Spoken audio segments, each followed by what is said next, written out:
In the morning singing "Roll Me Up and Smoke Me." It's gonna be all night long. All right, the next portion is Denise Spencer. If you'll notice on your what are you going to do for next year? Next month. I really do like that. That's a great idea. What that is called ekphrastic poetry. Thank you so much. Next, Kai is going to read something tonight. Kai Zubatsky will be reading 2 poems about coping and navigating grief.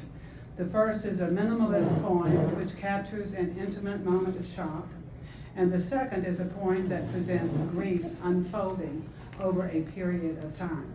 So welcome, Kai.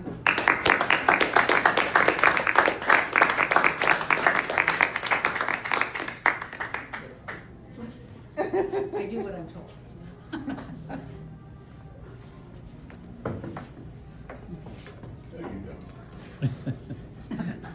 Hi, everyone. So good to be here. Oh, I can't tell you. This has been a really rough 3 months.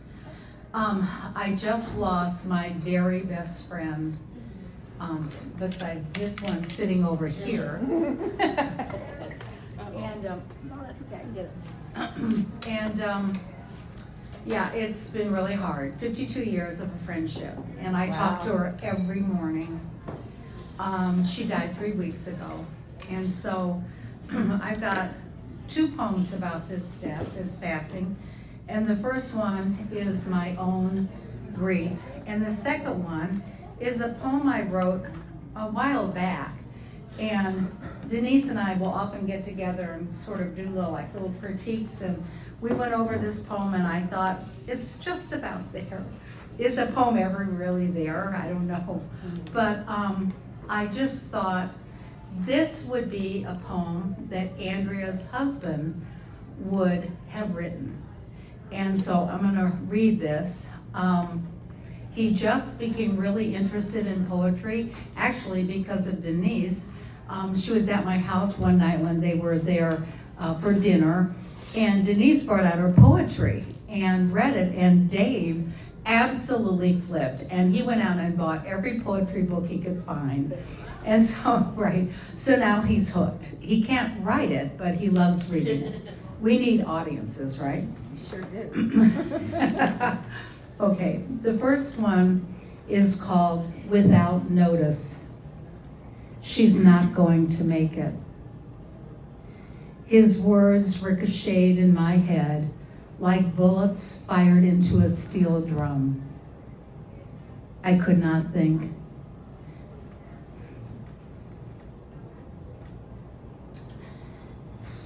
I could not feel. I could not breathe. I could not.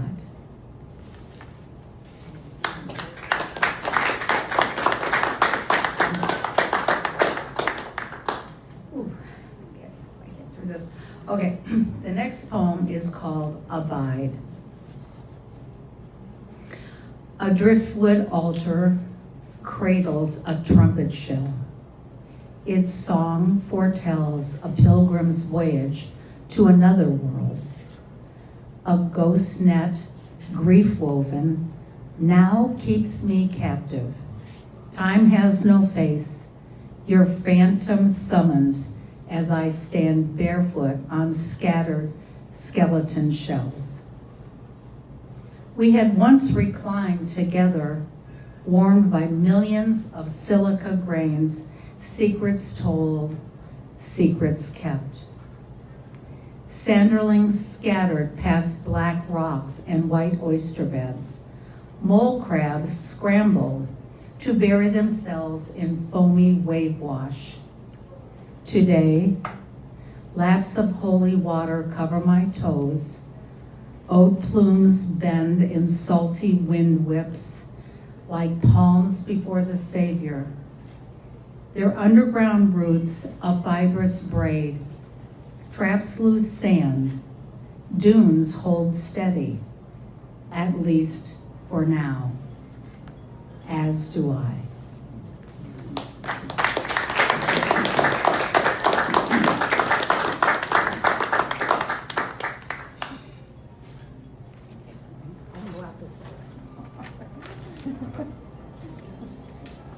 Thank you, Kai. I want to head out to Fish Hall and remember those words when I go out there, and that's when it gets warm again. Melissa Baldwin is going to be talking next. She has written a book, Fire and Ice, and is going to read the prologue, right? Yes. So the prologue to Fire and Ice. And so let's welcome Melissa Baldwin.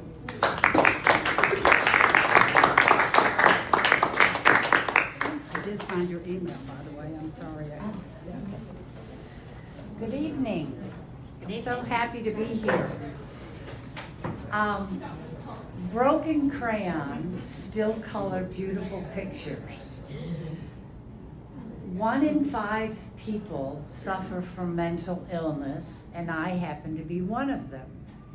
My book is entitled Fire and Ice, My Life with Bipolar Disorder.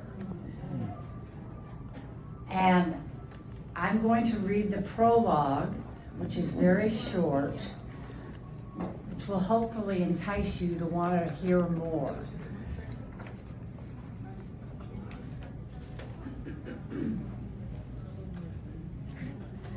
The room was pitch black, and I was acutely aware of the very hard surface upon which I lay. My back was chilly and stiff from the uncomfortable, cold table.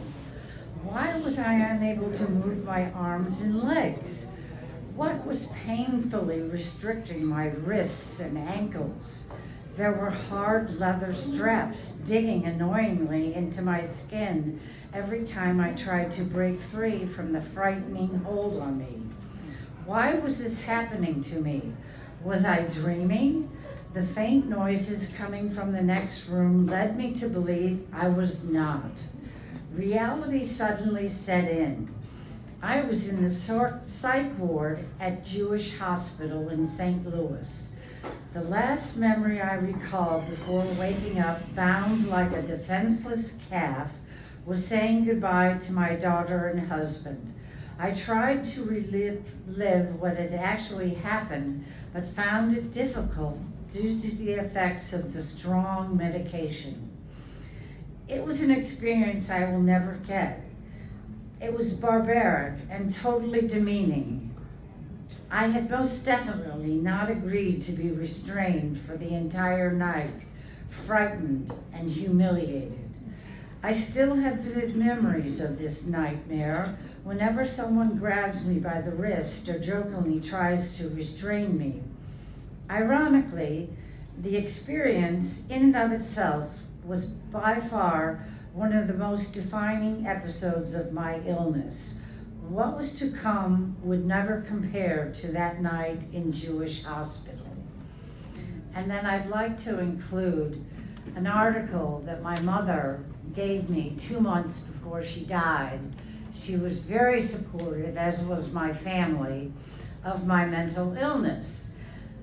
I tried to incorporate it into my book, but I could not find the author, therefore I have it as an aside. On November 16, 1995, Itzhak Perlman, the violinist, came on stage to give a concert at Avery Fisher Hall at Lincoln Center in New York City. If you have ever been to a Perlman concert, you know that getting on stage is no small achievement for him. He was stricken with polio as a child, and so he has braces on both legs and walks with the aid of crutches. To see him walk across the stage one step at a time, painfully and slowly, is an unforgettable sight. He walks painfully, yet majestically, until he reaches his chair. Then he sits down, slowly puts his crutches on the floor, undoes the clasp on his legs, tucks one foot back and extends the other foot forward. Then he bends down and picks up the violin, puts it under his chin, nods to the conductor, and proceeds to play. By now, the audience is used to this ritual. They sit quietly while he makes his way across the stage to his chair. They remain reverently silent while he undoes the clasps on his legs. They wait until he is ready to play. But this time, something went wrong. Just as he finished the first few bars, one of the strings on his violin broke. You could hear it snap. It went off like gunfire across the room. There was no mistaking what the sound meant. There was no mistaking what he had to do. People who were there that night thought to themselves, we figured that he would have to go and get a new violin. His class and redo his class again, pick up his crutches and limp his way off stage to either find another violin or else find another string for this one. But he didn't. Instead, he waited a moment, closed his eyes, and then signaled the conductor to begin again. The orchestra began, and he played from where he left off. And he played with such passion and such power and such purity as they had never heard before. Of course, anyone who knows that it is impossible to play a symphonic work with just 3 strings. I know that, and you know that, but that night Itzhak Perlman refused to know that. You could see him modulating, changing, recomposing the piece in his head. At one point, it sounded like he was retuning the strings to get new sounds from them that they had never made before. When he finished, there was an awesome silence in the room. And then people rose and cheered. There were extraordinary outbursts of applause from every corner of the auditorium. We were all on our feet, screaming and cheering, doing everything we could to show how much we appreciated what he had done. He smiled, wiped the sweat from his brow, raised his bow to quiet us, and then he said, not boastfully, but in a quiet, pensive, reverent tone, you know, sometimes it is the artist's task to find out how much music you can still make with what you have left. What a powerful line that is. It has stayed in my mind ever since I heard it. And who knows, perhaps that is the way of life, not just for artists, but for all of us. Here's a man who's prepared all of his life to make music on a violin of 4 strings, who all of a sudden, in the middle of a concert, finds himself with only 3 strings. So he makes music with 3 strings. And the music he made that night with just 3 strings was more beautiful, more sacred, more memorable than any that he had ever made before. So perhaps our task in the shaky, fast-changing, bewildering world in which we live is to make music, at first with all we have, and then, when that is no longer possible, to make music with what we have left. Thank you.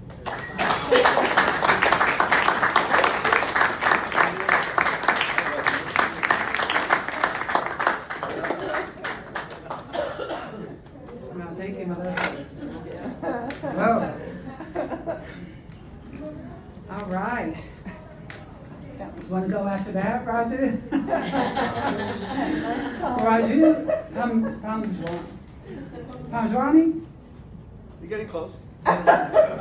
We'll read a prologue and chapter 1 from his book, Take a Bite. Welcome, Raju. Dr. Maynor. Gotta set myself on proper staging. All right.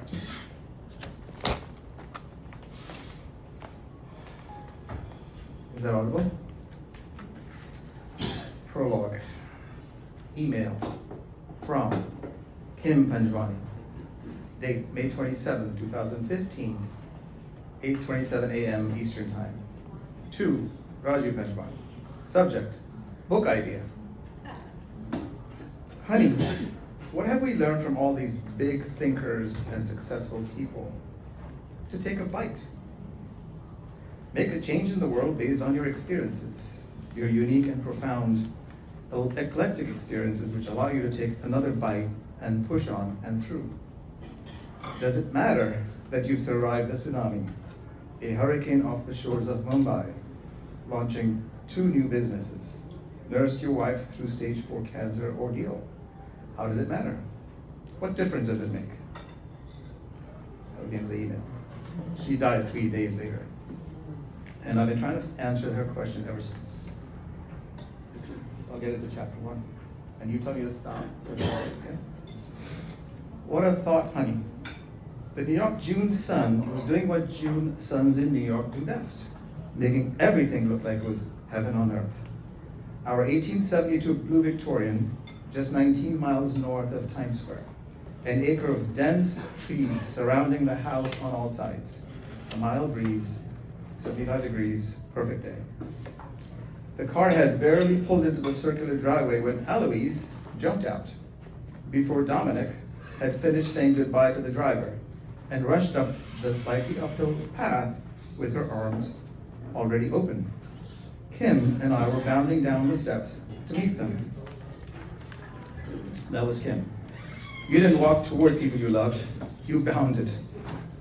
Dominic and Eloise Price, we had been close friends in Bombay, now Mumbai, when I was an assignment for Morgan Stanley, and our paths had crossed and intertwined in ways none of us fully understood at that time. 4 years together in that city, the kind of city that gets into your bloodstream and never fully leaves, if you've ever been to Mumbai. We walked straight through the house to the backyard, and Nick, a 6-year-old, had, and already the family's self-appointed master of ceremonies, came running out. Mommy, the baby's crying. Oh, honey, can you see what's going on with Evan? Kim said, barely breaking stride in her excitement to reach Eloise. Evan was not quite 2. He had been running around the yard, chasing squirrels and the winding toys that Nick deployed specifically to watch his brother pursue fast-moving objects. I brought Evan out to the backyard where Kim was already laying out the party. It was just before 11 on a Saturday morning. Oh, honey, why don't we start with Eloise's favorite champagne? Perhaps Dominic wants something else? Kim loved champagne. Veuve Clicquot, you know that. Veuve Clicquot. It was a religion, and I always kept it stocked. The regular and the pink for contingencies. I'm not a champagne man. I had only 3 years earlier acquired my first serious interest in red wine, and our cellar held about 800 bottles that I had been steadily filling with Bordeaux. I was a student of wine, letting my palate lead. It had settled firmly on Bordeaux. I pulled out the chilled champagne for Kim and Eloise, poured Dominic something he preferred, and got a 1992 Pichon Longueville decanting for what I suspected would be a long afternoon. I was not wrong. What followed was 13 hours of the kind of afternoon that reminds you why you built the life you built. The boys attacking each other with plastic baseball bats, laughter, conversations, the wine disappearing at a pace that should have concerned someone. Bombay gossip, new expats, old expats, the question of whether Kim missed India. She didn't, she told me the next day. She was only reminiscing, not regretting. I had wondered, she loved this house, this impractical, beautiful money pit of a Victorian. It was 1 a.m. when I vaguely recalled saying goodbye as the Prices were pulling out of the driveway they had entered 14 hours earlier. Sunday at noon, I counted 12 empty bottles in the recycle bin. Oh God, we're turning into alcoholics, honey. Oh, but did you have a great time, honey? Yes, I did. I hope I don't feel any of this at work tomorrow. So, what do you think of that idea, honey? Isn't that great? I had clearly missed something. Well, you know, they have this great place they've been building in Sri Lanka. They've got small parcels of land by the sea, and now they have an acre on which they've built, almost finished building this villa. They have Buddhist monks coming to bless and inaugurate it before Christmas. Isn't that amazing? I vaguely recall this conversation. What I was less clear on was why it required my opinion on Sunday morning while I was working through ibuprofen and 2 active boys. Honey, we lived in Mumbai for almost 6 years. We had so many opportunities to travel around India, but we always ended up back in New York. I knew I was on thin ice when I said this. To go back all the way to Sri Lanka now from New York, this is your 40th birthday. Don't you want to celebrate it with our families here? She looked at me with that particular expression that she reserved for moments when she had already decided something, and I was simply waiting to catch me up. Like, all right, well, I have an idea, honey. We have so many friends in India, she says. It would be wonderful to be with them for my birthday. Why don't we stop over to see the prices in Sri Lanka and celebrate Christmas and my birthday in Mumbai? Stop over? As if Sri Lanka was a gas station on the highway to Mumbai. 22 hours from New York to Mumbai, then a connection to Colombo, 36 hours of travel with a 6-year-old and a toddler. Oof. Well, but you never raised these kinds of problems with Kim. She only focused on how to make things happen. Problems were simply logistics, waiting to be solved. It would all work out. I do not know when that I know now that this decision, made on a hungover Sunday morning in a blue Victorian in Westchester, would change everything. That in 6 months on a beach in Sri Lanka, I would lose my glasses, lose my son from my shoulders, lose my consciousness, and find out for the first time what I was actually made of. But that morning, all I knew was that Kim had decided we were going to Sri Lanka. And then, and when Kim decided something else, we went. When Kim decided something, we went. There you go. So that's the topic.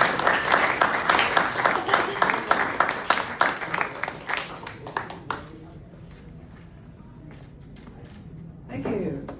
Roger did say he wanted to leave you hanging. Yeah. So now I was just, getting into it. You can breathe the next month. All right, we are having our special guest tonight is Robbie Maynor, who wrote this book. Perhaps some of you have seen it. It feels wonderful. It has a terrific cover called "The Big Game Is Every Night." Speaking of Pat Conroy, Robbie, you spoke at the Pat Conroy Literary Center about a year ago, and some of you probably heard him. Perhaps you've also heard his name, Robbie Maynor, in the news regarding environmental issues. Robbie works for the Southern Environmental Law Center, advocating at the local and state level for policies to mitigate climate change. Okay, let's give a hand on that. But he's also a creative novelist and short story writer. There's the left and right brain that's been on my mind ever since I ever since I invited Robbie here. A real original low country man, Robbie's website claims he lives and writes in a patched up fish camp on the bank of the Edisto River. Robbie's debut novel, The Big Game Is Every Night, was selected as the winner of the 2022 South Carolina Novel Series. Copies are available for sale over here. He has written numerous short stories about life along the Edisto River, and he will share a few of those tales with us tonight. Let's welcome Robbie.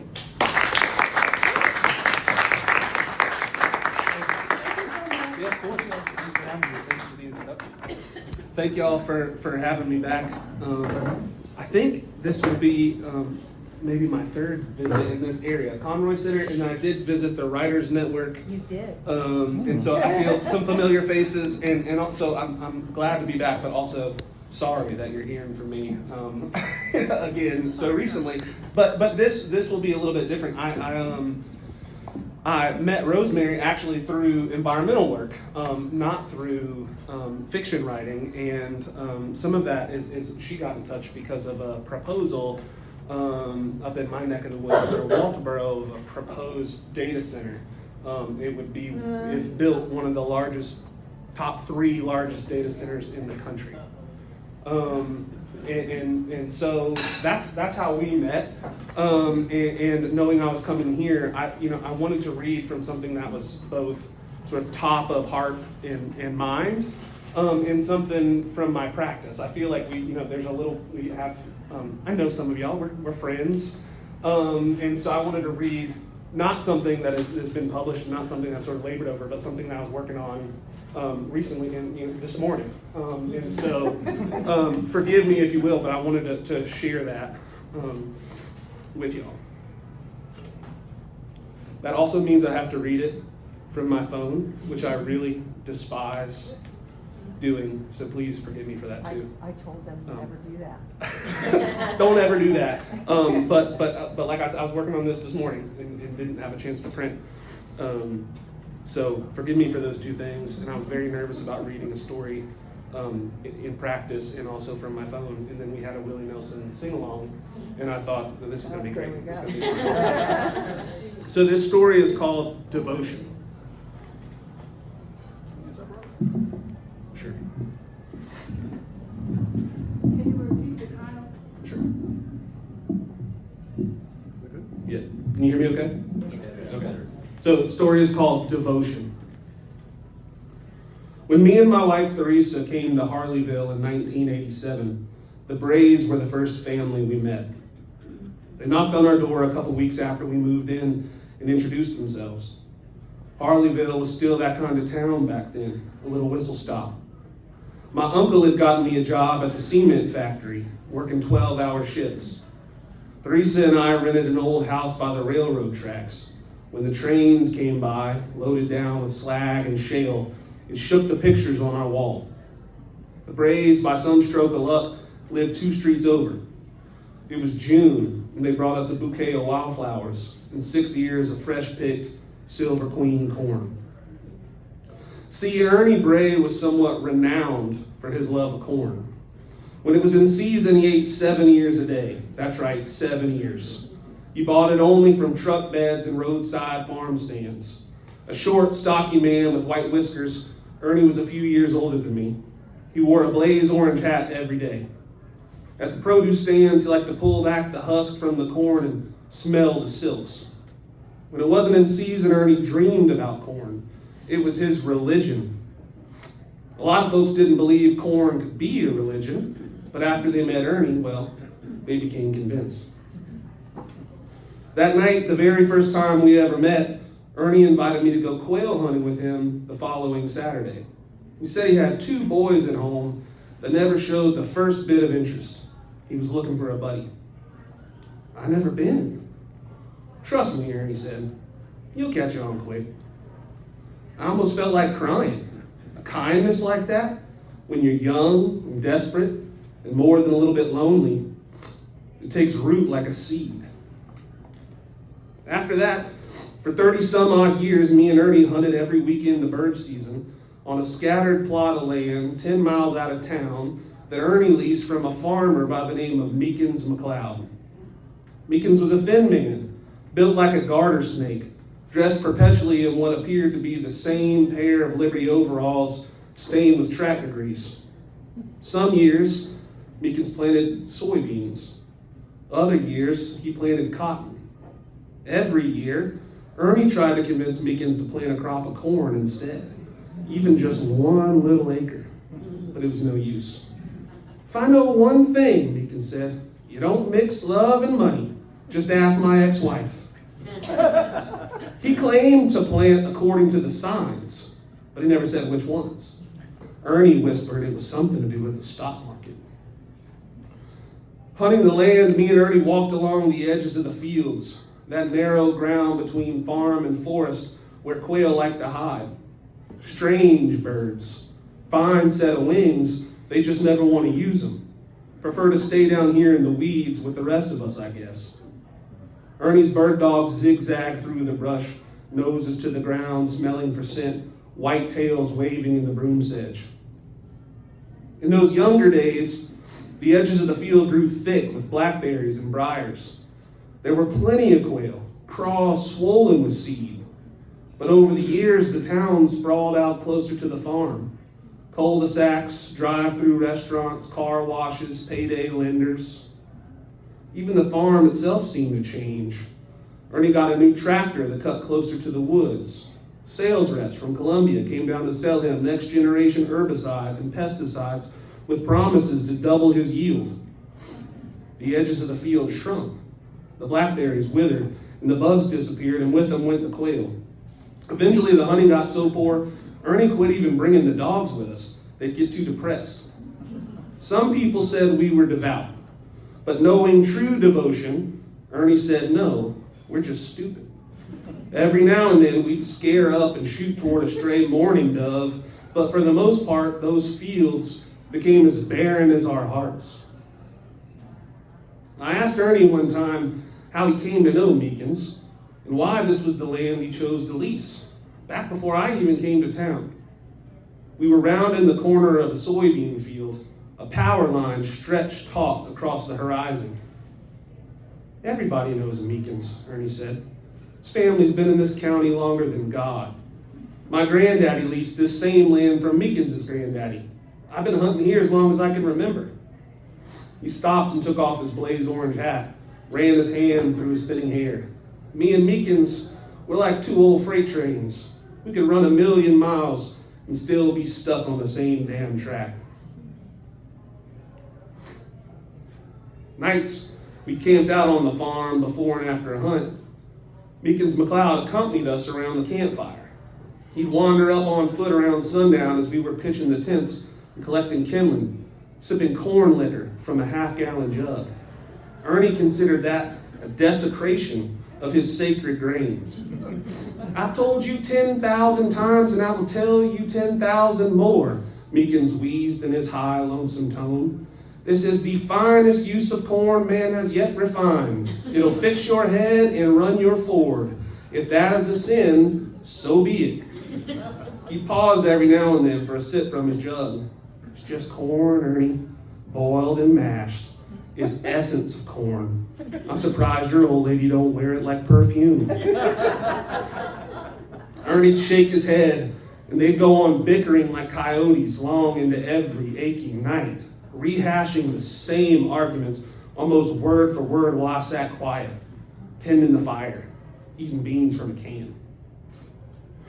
When the campfire began to dwindle, me and Ernie would crawl off to sleep in our tents, leaving Meekins swaying by the fire, sipping on his jug and whimpering into the orange flames. I would lay listening in my musty sleeping bag. At first it sounded like Meekins was mumbling in English, but after a few sentences he seemed to slip into some other tongue, muttering and yapping, gnashing his tobacco-stained teeth, shuffling in circles around the dying fire until there was nothing left but embers. He'd fall to his knees and scribble in the cool white ash around the edge of the fire, and stand and walk straight as a shotgun barrel into the darkness toward his old family farmhouse. Every time. This ritual, whatever it meant, was Meekins' religion.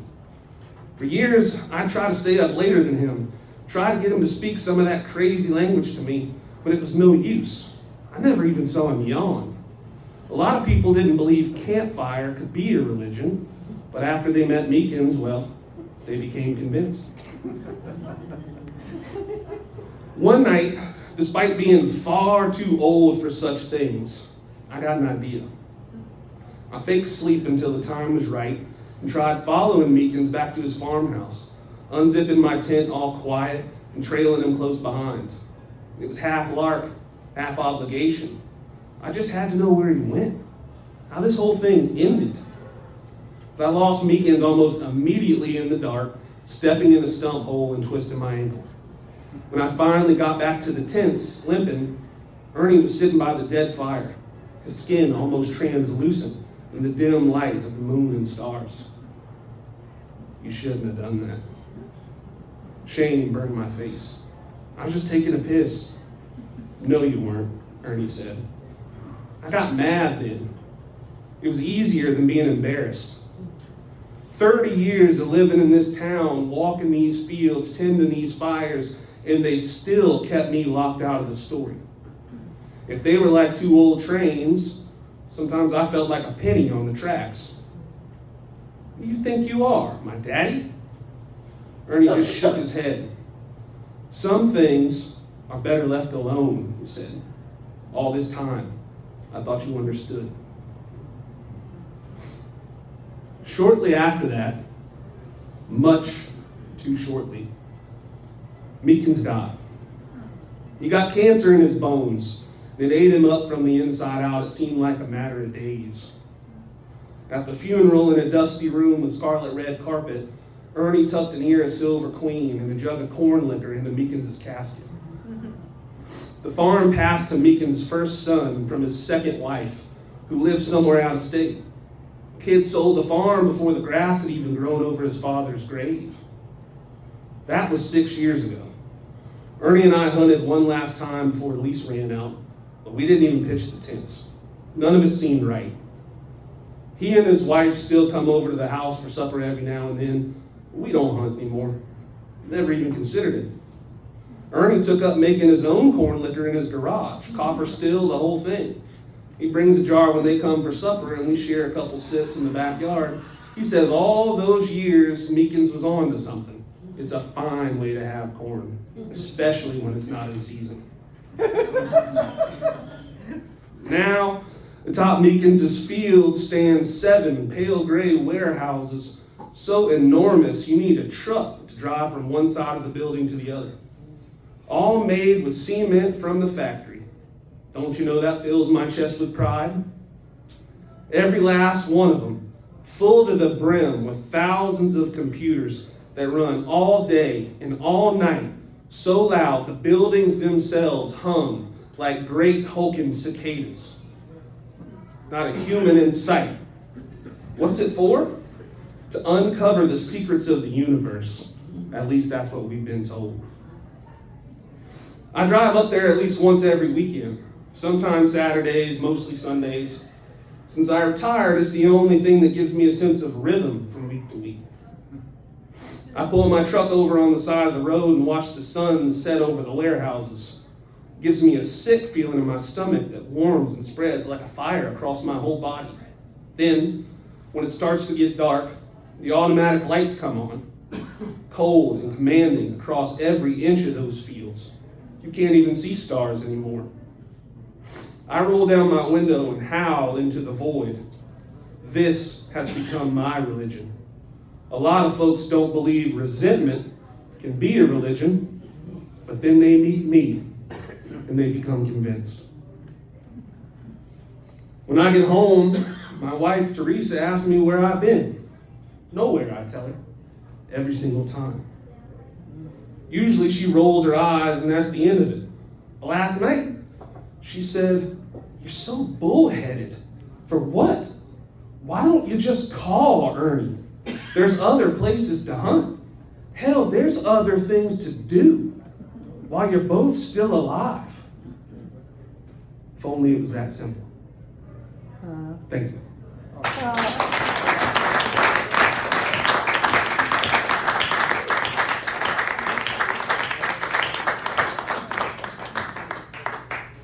I'm happy to talk about that story, to talk about other stories, talk about writing. If y'all have questions or want to chat, I'm happy to. Yes, why would you like? I'd like to know more about your environmental involvement. Yes, ma'am. So I'm an environmental advocate. I work throughout the state, but focus a lot here on the Low Country where I'm from.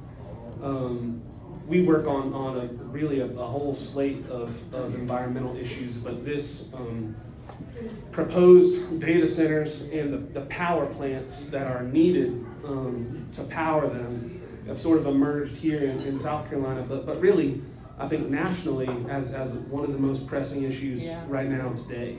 And so that's been the focus of a lot of work. I used to live in a patched up fish camp on the Edison River. I need to update my website is what Rosemary said. But I just recently moved to Walterboro into town.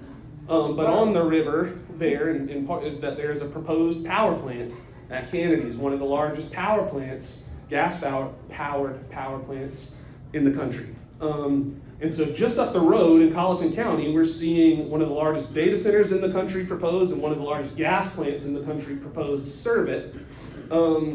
And my house was about 2 miles from where that proposed gas plant is. And many people have talked about natural gas as being natural. It is cleaner than other fossil fuel alternatives, but it is a fossil fuel.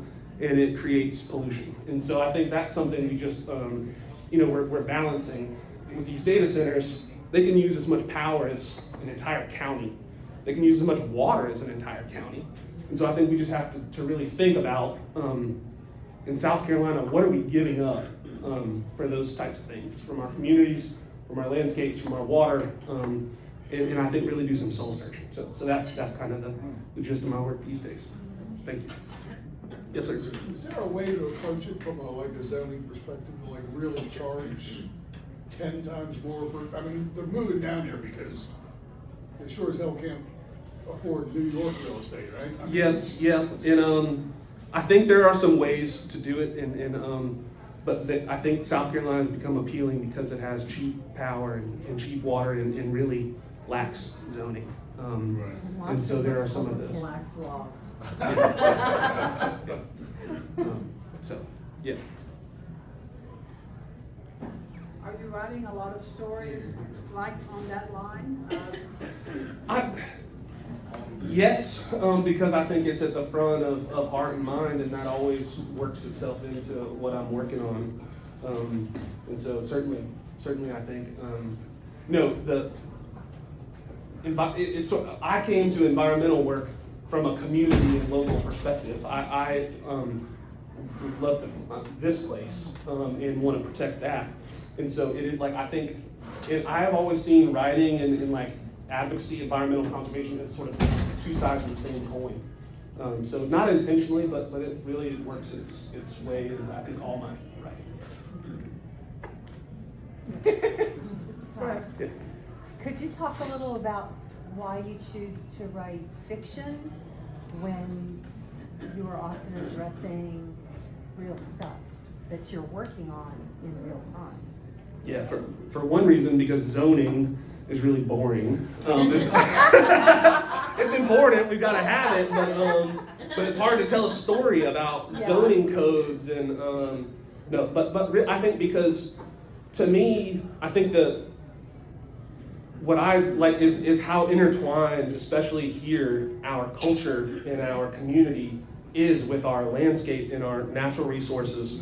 And to me, that is, and I think like in South Carolina, most people in South Carolina share the sort of reverence for these places that we have across all kinds of boundaries. And so that I kind of want to tap into, I think, what is like our collective shared appreciation of these things. For some people it's hunting. For some people it's birding. For some people it's breathing clean air. But we have these shared priorities that I think fiction, to me, fiction. And I think it breaks down barriers that are so siloed but also so technical. So I think that's the main reason. So the story you read earlier is just like a short story, or is there more to that? Just a short story, yeah. And was an expression of this environmental issue, or not quite? Or is it how our land is, got soybean and all that stuff, and corn? I think here what I'm seeing is the conversion from rural communities, rural agricultural lands, and the things that happen because of the sort of shape our communities. And so to me it's is to the central question of what are we giving up in South Carolina for whatever it may be. Yeah. In this case it was a data center. It could be anything that we're seeing, and I think it's just really, and I think people are frustrated, and so I think that is it, of frustrated with these broader changes, particularly in rural South. Then part two, can you tell us about the book? Yeah, so the big game is every night is a novel, coming of age story set in the Low Country here. Young boy that is playing football, and that's his whole life revolves around that, and an injury sort of throws that into question. He's finding himself, and I think deals with a lot of these issues with culture here, with environmental stewardship, or in this book I would say lack thereof, from the main characters. I think a similar themes. Is that you? No, it's it's a really hard question because every single thing that I write is me, and is shaped from experience. but I write fiction Yes. because it gives a little, some license. Yeah. Yes, ma'am.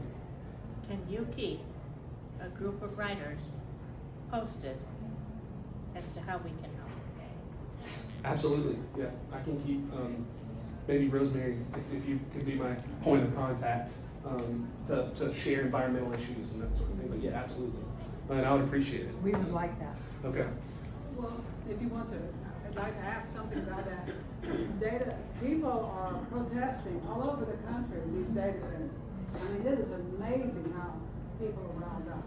Or am I being too positive and too Pollyanna? I mean, there seems to be a lot that are being pushed down and overridden because people are coming out and saying no. I think that's right. And people Would you mind repeating the question for the recording? Yeah, the question was like, as these data centers are being proposed, that there's this emerging, really, large resistance to it, and I say yes, absolutely. So, for example, when this data center was proposed just outside of Walterboro in the Ace Basin, that's one of the most important natural areas in our state, maybe on the East Coast. In Walterboro, which I don't want to misquote, but has a couple thousand people that live in Walterboro. 500 people came to this public meeting. Wow. Every single person in the room was opposed to it. Good for them. And it was hunters. It was people that hunted these properties. It was historic African American settlement communities that are nearby the proposed data center are worried about their health impacts. It was people that are worried about the impacts that all of these new power plants might have on our climate and climate change. Like, this is something, I don't know if that's, but like, this is something that I found that is somewhat uniting of people, Americans, and particularly in rural areas. And so, and that is not, that is kind of happening in multiple places, South Carolina, but in other places. In Marion County, there's been one proposed where hundreds of people have showed up. It is, I think, because I think we're also looking at this at a scale that is kind of inconceivable, right? Like this proposed data center in Walterboro would use as much electricity as Beaufort County multiple times over. Yeah. That is not scalable or sustainable on this type of No, it's not. pattern. Yeah. And the water, yeah. Doesn't that also drive up all the electric prices? How in the world are the, municipalities getting away with making everybody's cost for electric power go up, right? To pay for those data centers. And it's really the data center consumption that's driving up the electric use, which is driving up everybody's cost. That's right. That's where we're seeing in other places where they have these proliferation. In South Carolina, I think, excuse me, we're on the front end where there have only been a couple of it, but in places like Virginia, where they have hundreds of these apps, like hundreds of dollars. It's a little bit and a little bit wonky, but I'll just say, so power companies, they build power plants, and then we all pay for them in our monthly bills, with a return included, right? Maybe a few percent, but with a profit built in there. So right now what we're seeing is data centers saying, hey, we need a new power plant. Power companies saying, okay, we'll build it.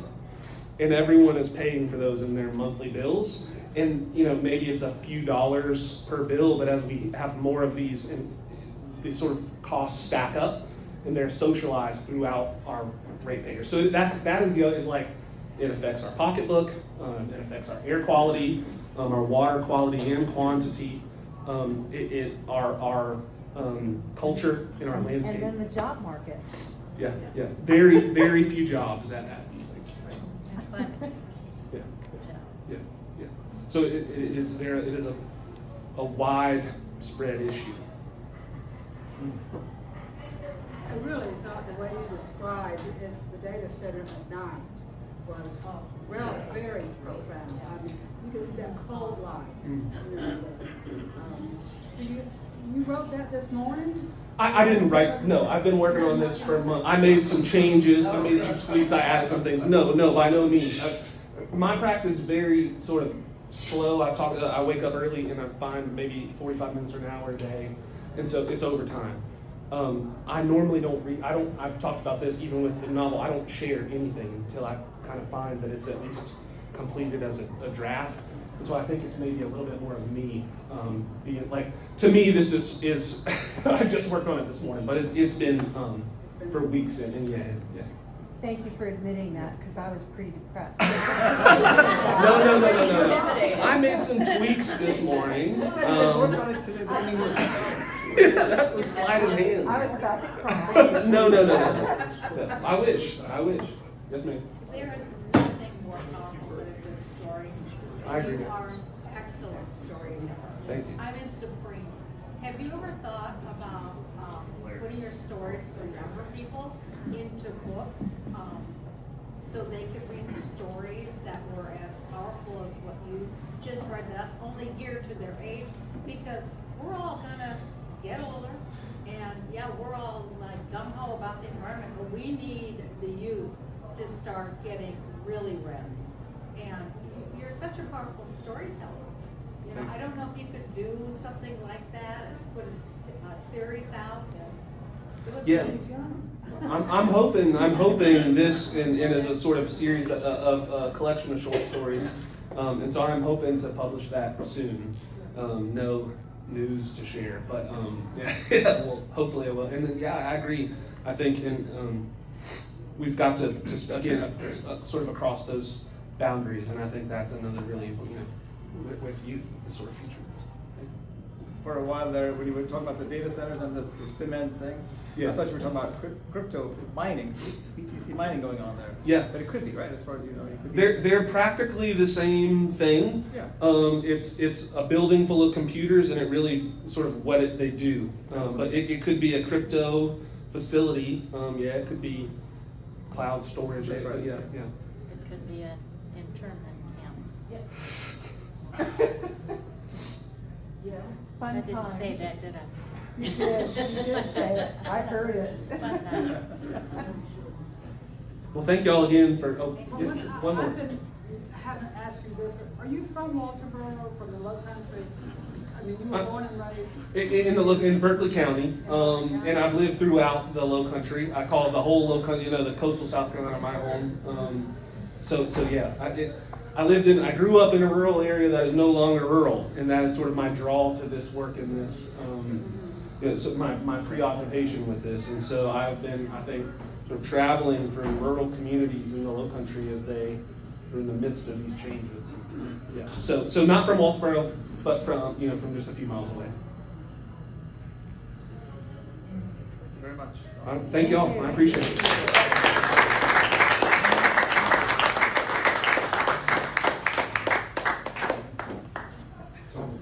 Thank you so much. Hold on before we leave. There are some books for sale if you want to hear that good storytelling. The book is right over here. They're $17. It's So, really good. He's got to drive all the way back to Walterboro, so Don't make that's him carry help his him out. books home. Thank you so much. Next month, we are having Bill Newby will be here. He's coming from Ohio, and he's going to be reading. So we will see you next week. Next month. And I think it is whatever is the last. It is the same, week. 25th. It's the 25th, March 25th. Yeah, because February is like the That's one month right. 4 weeks. where it's like actually, yeah. Non-leap year. Thank you for coming. Good night. Drive safely.